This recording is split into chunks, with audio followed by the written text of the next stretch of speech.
Jealousy and envy are two culprits that keep us from our bliss and our ecstasy.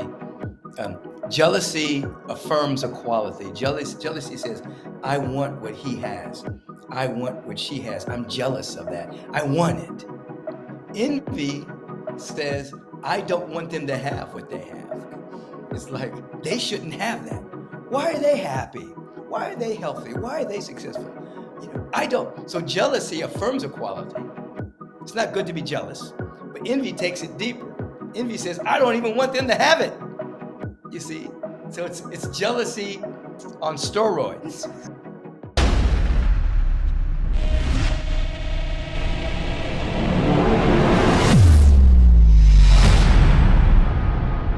Hey guys, today we have an amazing guest with us. He is none other than Dr. Michael Bernard Beckwith. Dr. Michael Bernard Beckwith is the founder and CEO of Agape International Spiritual Center, a trans-denominational community in Los Angeles comprised of thousands of local members and global live streamers. Dr. Beckwith is a sought-after meditation teacher, conference speaker. He has addressed audiences at the United Nations General Assembly during its annual World Interfaith Harmony Week and has also been appeared on the Ellen DeGeneres Show, owns the Super Soul Sunday, Dr. Oz, CNN, The Oprah Show, Larry King Live, and his own PBS special, The Answer Is You. Three of his books, Life Visioning, Spiritual Liberation, and Transcendence Expanded, also have received the prestigious Nautilus Award. Widely recognized for his teachings on the science of inner transformation and unity, Dr. Beckwith embraces a practical approach to spirituality, utilizing meditation, affirmative prayer, and life visioning, a spiritual technology he developed for conscious evolution, authentic living, and living your life purpose. These practices teach us to take the experience of inner peace and awakened awareness into our everyday lives. I'm so honored to invite Dr. Michael Bernard Beckwith to the show. Thanks, Reverend Michael, for coming to the show. It is my absolute joy to be with you. The time zones may be different, but we have squashed time and space, and we're together in the nowness of this moment. Thank you so much, Reverend Michael. Reverend Michael, before we go into the interview, where can people connect with you? They can connect with me at michaelbeckwith.com. They can connect with me at agapelive.com, agapelive.com. And of course, I have a presence on Instagram. Just put in Michael B. Beckwith, and you'll find me on my Instagram page and my Facebook page as well. Mhm. Thank you so much, Reverend Michael. Reverend Michael, what is the life visioning process? The life visioning process is a transformational technology that allows individuals to begin to become sensitive to what's trying to emerge in their life, become sensitive to their inner soul's call or their destiny. Obviously, there's things that people want. They want to visualize what they want. They want to declare what they want. But there's also something that we're meant to be beyond what society wants us to be, beyond parental fantasies. And so the life visioning process helps one get in touch with that which is trying to emerge through us. It has nothing to do with heredity, nothing to do with society, nothing to do with anything outside of oneself. So it's a technology that hones an inner listening and an inner seeing so we can catch a vision for our life and then be pulled by that vision rather than to be pushed by pain. That's a cliff note definition of the life visioning process. Thank you, Reverend Michael. Michael, you say that every being has a destiny loaded and coded in them. Can you talk about that? Yes, yes.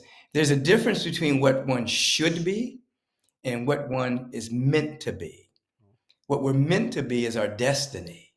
Oftentimes, people are pulled by what they think they should be. They have religions telling them what they should do, their parents, society, but we have a destiny. It is the destiny of an acorn to become an oak tree. It's the destiny of a rose bush seed to bloom into a rose bush and have more rose bushes. So we are distinct units of infinite potential. We are unique. And so there's a destiny loaded and coded within us. And the destiny is always seeking to come out. but we have to participate in allowing it to come forward. This is why we have spiritual practices. This is why we have the life visioning process, in order to be in tune with, to articulate, describe, and ultimately embrace our destiny and walk and talk in that direction. Now, this is everyone. This is everyone. There aren't special people. They're just individuals who are leaning into their destiny and calling it forward. Every single being on the planet has a destiny of reflecting and revealing the infinite according to their perfect pattern. Yeah. That's amazing, Reverend Michael. Reverend Michael, what is the most powerful spiritual technology that we can use in our daily life? Well, I think everything begins with meditation. You're right there in India, in which meditation, for many people, is commonplace. I mean, um, but meditation is the foundational piece. Meditation is learning to pay undistractable attention to reality, to that which is real, to that which is eternal. So when you combine intention, you know, I teach that many people many people suffer from an intention deficit disorder. They don't have any intention. And so when you combine an intention to grow and unfold, to become the next great vision and version of yourself, and you combine that with meditation. Now, understand that life visioning process is a meditative technology, but just pure meditation with the intention to grow, the intention to unfold, becomes a very powerful technology. And then, of course, there are other tributaries of that technology. There's scientific and affirmative prayer, there's life visioning, there's paying attention to what comes out of your mouth by asking the question, what are you speaking into existence?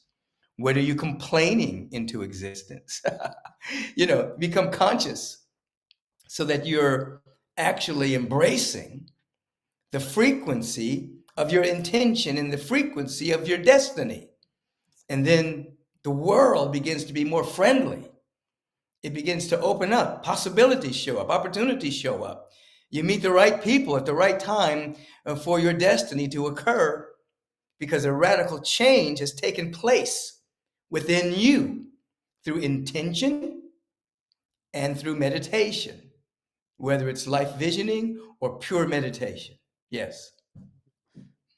Thank you so much. Reverend Michael, how to connect to our inner net through spiritual practices? Well, first of all, we have to realize that the external world is a reflection of the agreements that people have.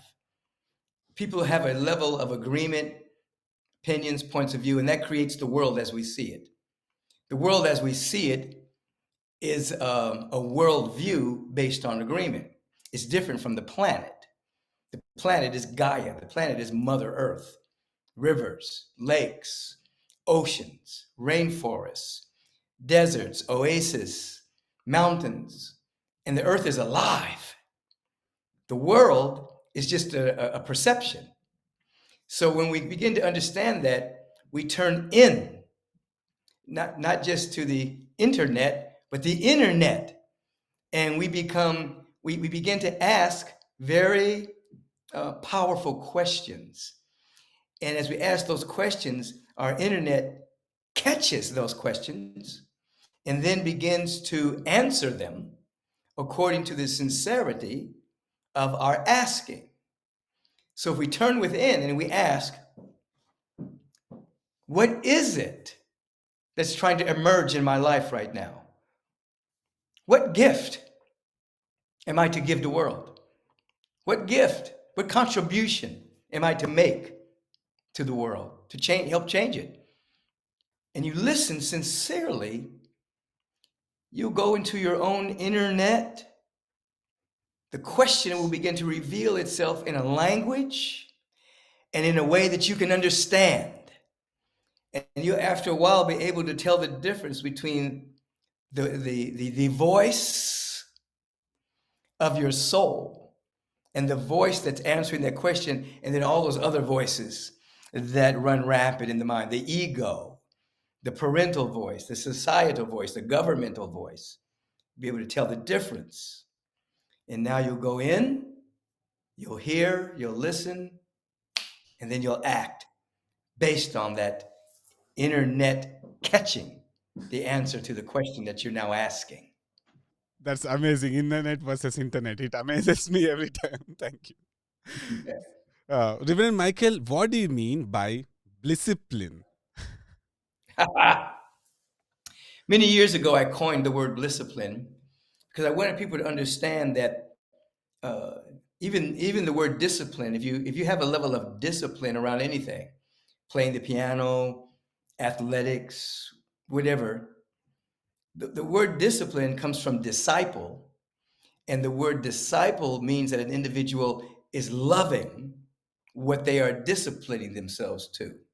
So a person who loves music will become disciplined to learn how to play their instrument. An individual who loves athletics will become disciplined to become a great swimmer or a runner or a tennis player or a basketball player. So you have love that creates discipline. And then as you continue to fall in love, it becomes a blisscipline. You go from a obligation to doing something to loving to do it. It becomes bliss. It's ecstatic. You know, when I practice my yoga asanas, or when I go to the gym to work out, serotonin is released. It's a blissful experience. It's not, oh, I got to go do this. I'm obligated. I got to make this happen. It's not that. It's, oh, I'm pulled to do it. I love to do it. So discipline leads to love that leads to bliss. It becomes a blisscipline. I love what I get to do every day. It brings me a level of bliss to be in service to the one power, the one presence, the one life, the one love, the one intelligence. You see, I start to produce, as we all do, tonic chemicals rather than toxic chemicals. Wow. It vivifies the body. It slows down the aging process. We're in bliss. Some people, they don't want bliss. They just want temporary happiness based on an external condition, or they want temporary pleasure that comes and goes. But if you surrender to excellence and develop a bliss discipline, you'll get bliss and pleasure, not just pleasure without bliss. You see. That's amazing, Reverend Michael. Thank you. Reverend Michael, why it is important to maintain a sense of humor?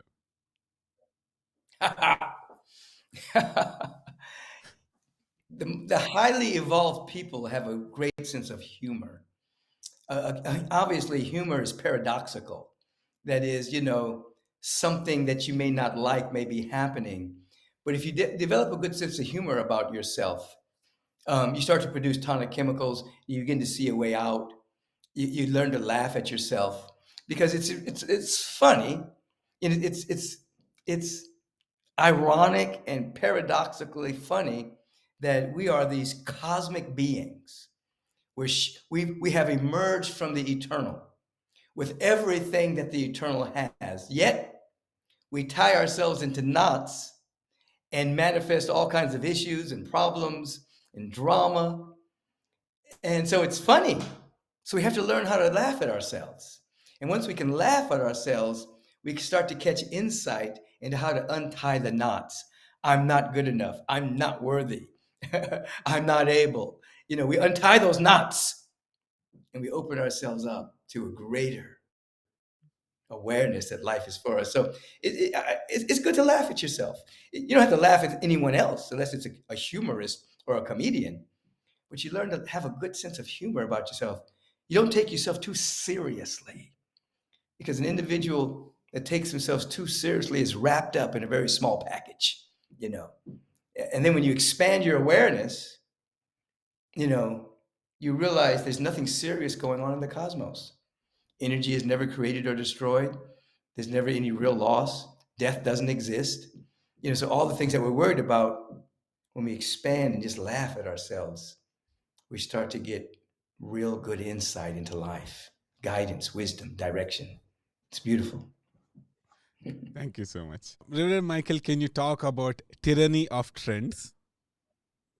We live now in an age where there's so much TikTok, social media, Instagram, Facebook, and you can notice that, and in the news, things will trend for a while.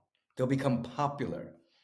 And, I have a podcast called Take Back Your Mind, and it's all about people taking back their mind so the mind is not run by the tyranny of trends. It's not run by the media. It's not run by social media. Because when an individual is unconscious, an individual that doesn't protect their awareness, whenever something trends, they just jump on it. They don't even investigate it. Just because everybody's talking about it, because everybody's doing it, that's a trend. It becomes tyrannical. We don't want to be a part of the group of people that are just following trends. We want to be individuals who are waking up to that which is eternal, even if it's not trendy. Peace is eternal. Love is eternal. Compassion is eternal. The power of forgiveness is eternal. But sometimes it's not trendy. People want to be angry. They want to hate. They want to be right. They want to make someone else wrong. It becomes trendy. So the tyranny of trends, we have to take back our mind so that it's not programmed by that which is trendy at any particular moment. And young people are very susceptible to this. Teenagers, adolescents, young people, if everybody's doing it, they're going to do it. If everybody's getting a tattoo that says no on their arm, everybody's going to do it. They just do it without thinking. You have to stop and say, why am I doing this? Is this because everybody's doing it? No. I want to be guided by my inner voice, not by the external voice of the trends. Yeah. Thank you, Reverend Michael. Why not all pain is negative? Can you also talk about positive negativity? The universe is alive and progressive. It's always moving forward and expanding to reflect and to reveal the infinite mind of the spirit. So, pain, I teach that pain pushes us until our vision pulls us. So there is some pain and suffering are not the same thing. You might stub your toe. It's painful. You may cut your finger. It's painful. But if you tell the story about it for 16 days, that's suffering. You keep, 10 days ago, I stubbed my toe. I can still feel it now. Oh, I tripped and fell and skinned my knee. You keep telling the story over and over and over again. You start to go into suffering. So pain lets you know that something's wrong. If you have a pain in your side, or it means you need to check it out. You need to see what's wrong there. So it's a signal that you need to attend to your body. You need to put some good nutrition there. You need to do some exercise. You need to hydrate. You need to do something. So all pain is not bad. It's a signal. And so there's the other pain that comes from stagnation. So if you are not participating in unleashing your destiny, you're not participating in becoming a next great vision and version of yourself, you start to have a pain that pushes you. You might even unconsciously create a crisis that then propels you to go introspective, to uncover a latent gift or a latent power within you.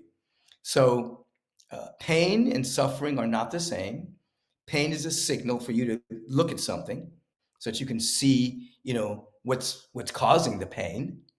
And so you can change, you can make a decision, you can make a choice, you can do something differently. So pain becomes our ally. It's a signal telling us to look what's going on, what's the issue here. My friend of mine recently had a pain in his mouth, and he delayed for a while. Then it became in his cheek, and when he finally went to see it, it was the beginning of a face cancer.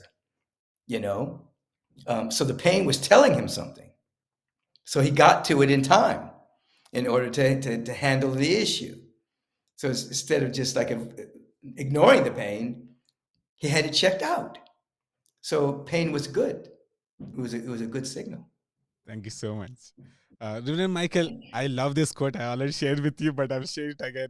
Rudimentary spirituality is theory, advanced spirituality is practice. Can you talk more about that? Yes, what we're not seeking to be is a filing cabinet of information. There's information that informs, and then there's information that transforms.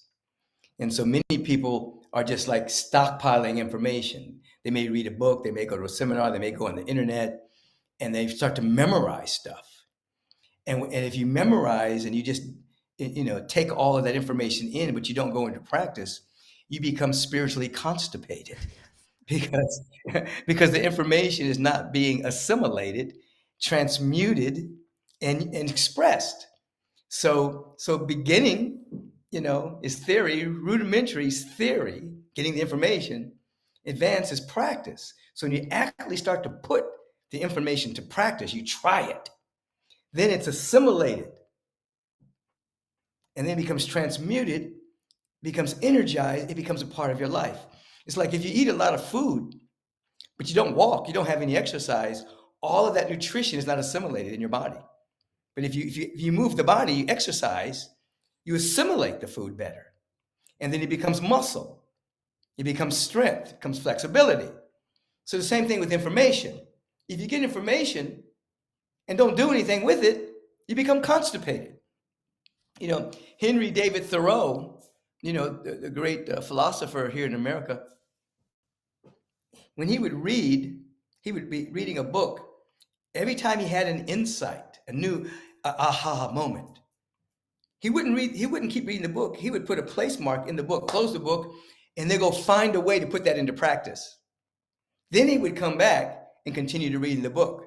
So by the time he finished the book, he had taken the theory and put it into practice. So he'd become more embodied with what he was reading. From rudimentary to mastership takes practice. Thank you so much for explaining that, Reverend Michael. It feels so surreal that the thing that you have been following from a long time being explained by the author himself. That's awesome. Thank you. So, That's beautiful. can you tell us about the virus of the mind? Virus of the mind. And what does it Oh, do? virus in the mind. Yeah. Everybody's always afraid of these viruses in the air. It was a big scare. The media comes on and says, "No, you're going to catch a virus." The immune system handles that. But the main virus is the virus of the mind. When you have the virus of the mind, which is worry, the virus of the mind is fear, the virus of the mind is doubt, the virus of the mind is anxiousness and anxiety. If that virus is running free in your mind, it blocks inspired wisdom, it blocks inspiration, it blocks creativity, it blocks you from catching guidance in a language and in a way that you can understand. And so it's not the physical virus. We've had viruses for 1,000 years. Humanity would not even exist without viruses. Viruses are in us right now. So it's not, the only people that benefit from the viruses are, pharmaceutical companies. They got something for you. But the real virus is the virus of the mind. And so once you begin to dissolve fear, and I don't mean get rid of it, but don't allow it to hamper you from moving forward. And worry. Worry is like paying interest on money that you haven't borrowed. Worry is emotionally rehearsing the things you don't want to experience. These are all viruses of the mind and the emotional body. So once you are able to inoculate yourself from the virus of the mind through intention and spiritual practice, you become more free. You're not walking around allowing fear to keep you from moving in the direction that you want to go in. So, I don't teach get rid of the fear. I teach do what you're called to do, even if you're afraid. And then what happens is fear, which is an energy, changes to excitement. And then as you keep moving, excitement changes into enthusiasm. So some people mistakenly say, well, I got to get rid of my fear. No, no, you don't. All you have to do is take a step in the direction of your dream. Take baby steps in the direction of your vision, and then the fear will become excitement. Oh, I took a step. I'm excited. And then excitement becomes enthusiasm. In theos, in God, you become full of enthusiasm. And the fear has changed. So the virus of the mind keeps people stagnant. I'm afraid. I'm worried. What if I fail? Well, you've already failed if you don't try. You can't fail unless you try.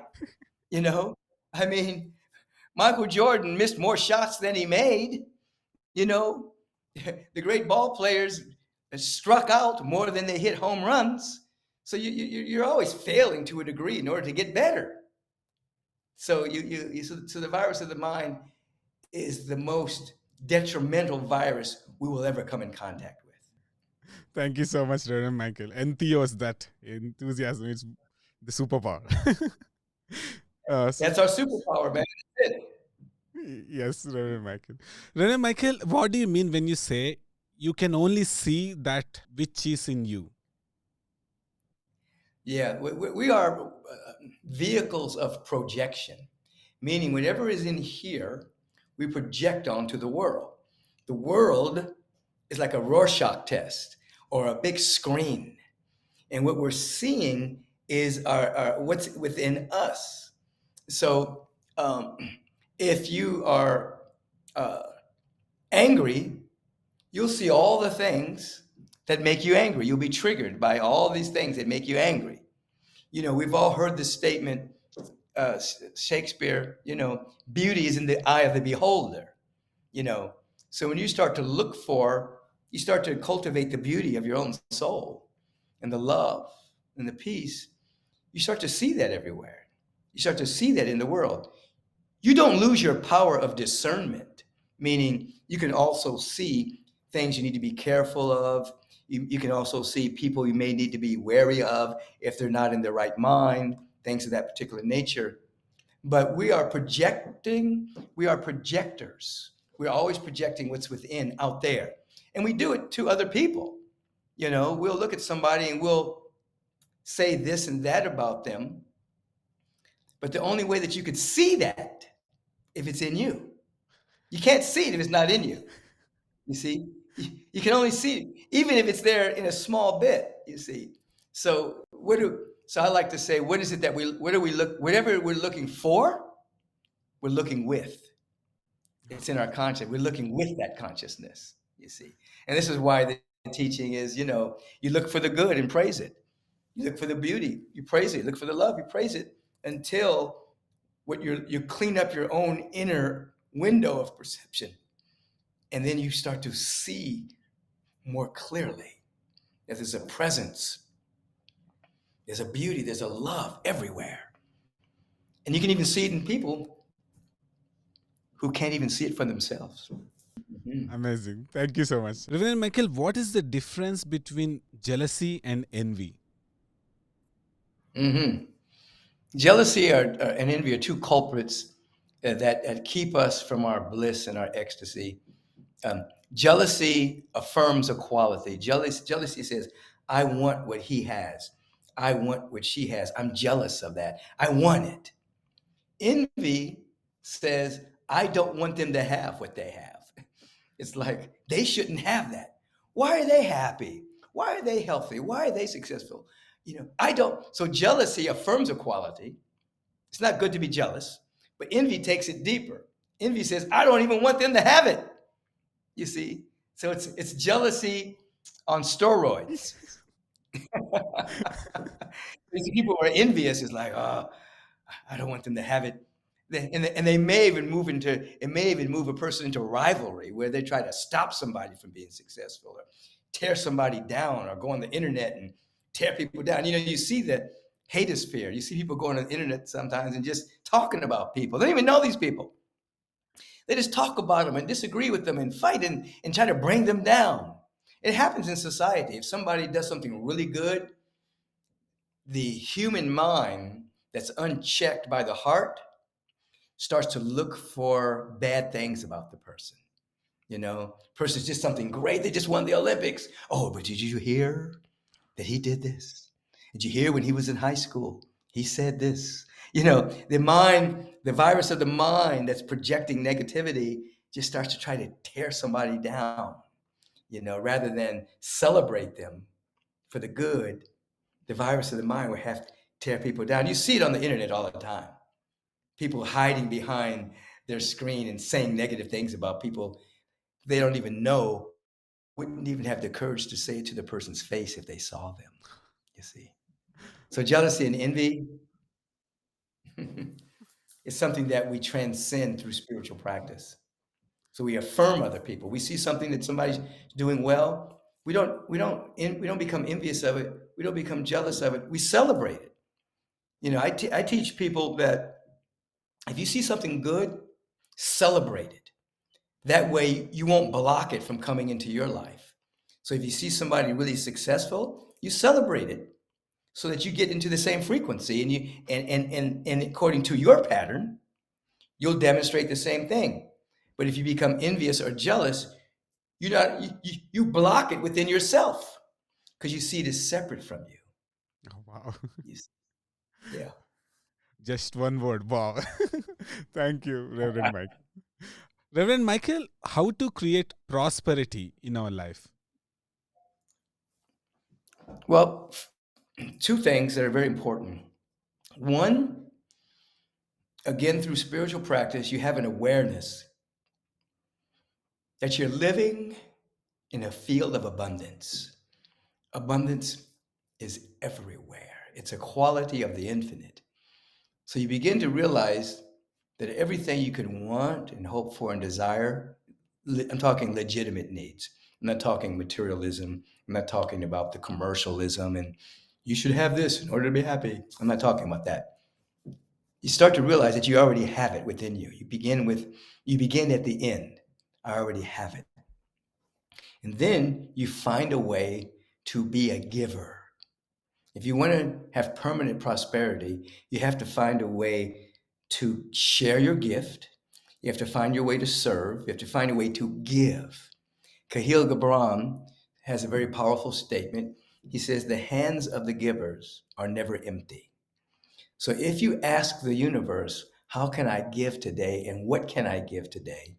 Then the universe will bring to you what you can give. You get the first fruits of that, you see. So if you start to ask, how can I give? You start to create a field of prosperity around you. Why? Because you think you have something. Subconsciously, you start to believe that you have. This is why many people will donate to their spiritual community, you know, not out of obligation, not thinking that they're going to go to hell if they don't do it. None of that superstitious stuff. But just like if you give regularly, the subconscious mind starts to believe that it has. Now, if you're a miser and you hold on, then the subconscious mind says you don't have, then you lose what you have. But if you circulate on a regular basis, I'm not talking about giving all your money away, but you learn to give on a regular basis, the subconscious mind says, I am and I have, I am and I have, I am and I have. I'm circulating, and then more comes to you. You see, more, and it keeps expanding, and you give more. It keeps expanding, you give more. And I know a lot of people that are very rich in worldly terms, but they don't give, and they feel poor. They spend $1, they feel like, oh my God, I just spent $1. And they have hundreds of millions. You know what I mean? Um, so poverty and prosperity are of the soul.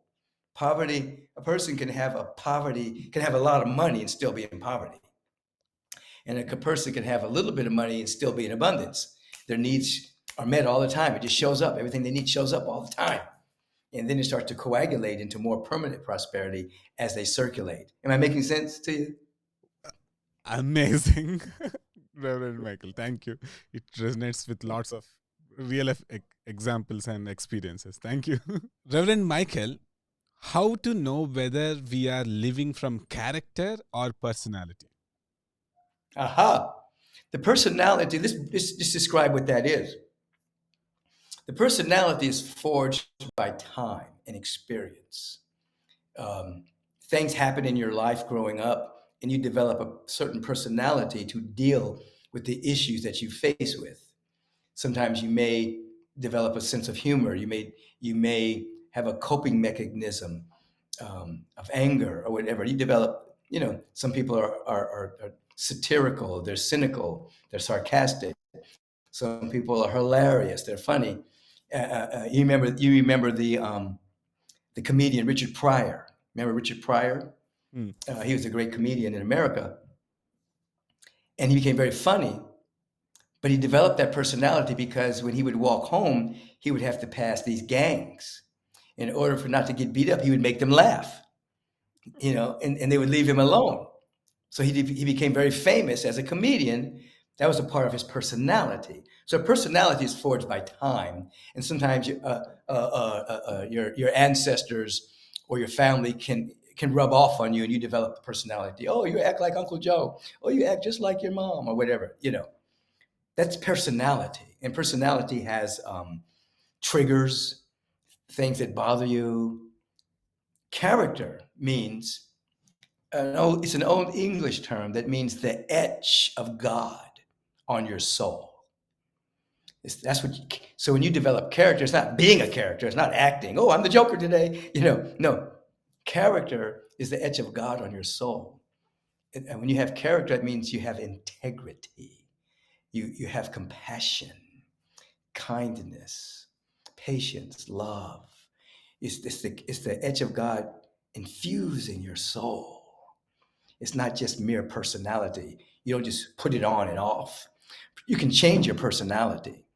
At the beginning of the day, you may have a good personality, everything's going well, and then maybe in the middle of the afternoon, you get tired, you get cranky, and your personality changes, and you get short with people, you get impatient.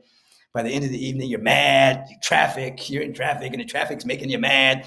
And now your personality is like an old Grinch. You know what I mean? So personality changes, and sometimes personality changes based on circumstance, and sometimes there are parts of our personality that are very strident. They're just there all the time, but all of that can change as you up level your character. Even your personality will change. You know, Again, I'm thinking about an individual that was diagnosed, and it was life threatening.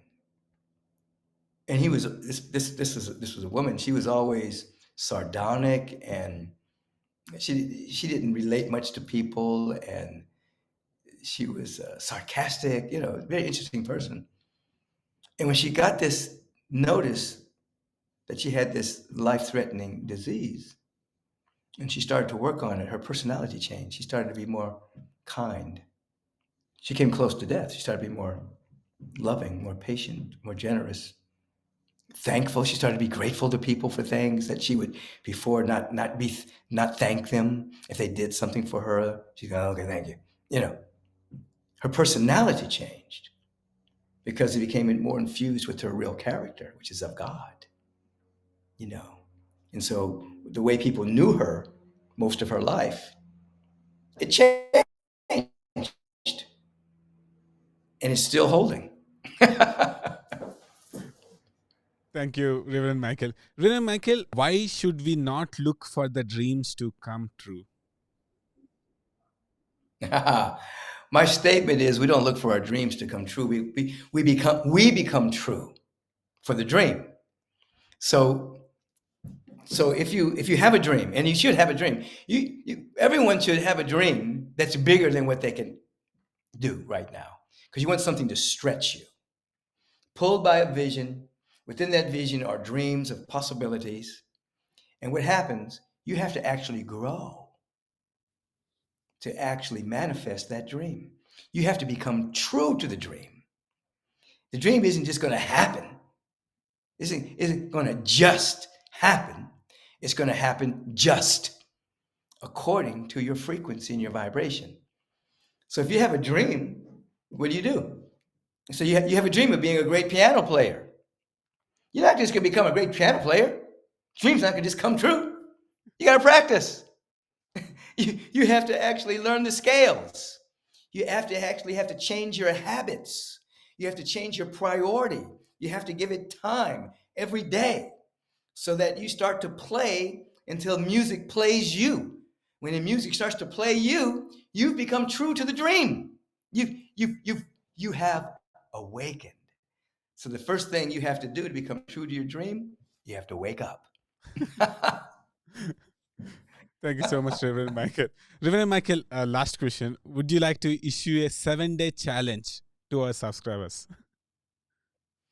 Absolutely. I tell you what, I like to teach people. I just did a talk this past Sunday.